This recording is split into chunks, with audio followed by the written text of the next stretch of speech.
Иван Јорданов како градоначалник на Штип денес се фали со проекти за чија реализација во 2017 година како советник не гласаше и заедно со целата советничка група ја напушти седницата, рекоа денес на пресконференција од локалниот огранок на СДСМ.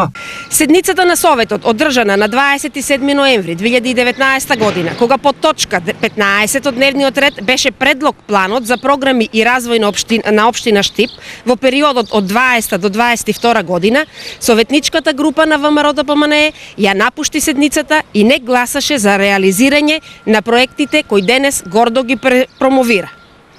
Дел од планот предвидуваше целосна реконструкција на улица Панче Караѓозов, крстосница во населба Сењак и изградба на пешачки конзоли. Иронија е што истите проекти кои Јорданов не ги поддржа како советник, а денес ги презентира како негови, се финансирани од Министерството за транспорт и врски. По 4 години неработење, СДСМ со замајување и пресконференции си ја смирува совеста за нереализираното, возврти градоначалникот Јорданов. И еве со тоа што ќе ја замајуваат јавноста дека одредени проекти се нивни. Јас неколку пати досега имам потенцирано дека проектите не се ниту на ВМРО-ДПМН, ниту на Социјалдемократскиот сојуз, парите се на граѓаните.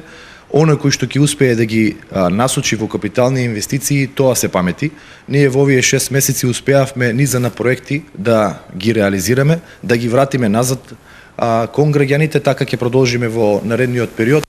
Тоа што влада е нервоза во Социјалдемократскиот сојуз, тоа е нивен проблем, зошто не успеале во овие 4 години да направат нешто корисно, нешто добро кое што ќе се памети. Тоа е реалноста, ќе се паметат по неуспех, по нереализирани проекти. Ние ќе продолжиме со реализација на проектите.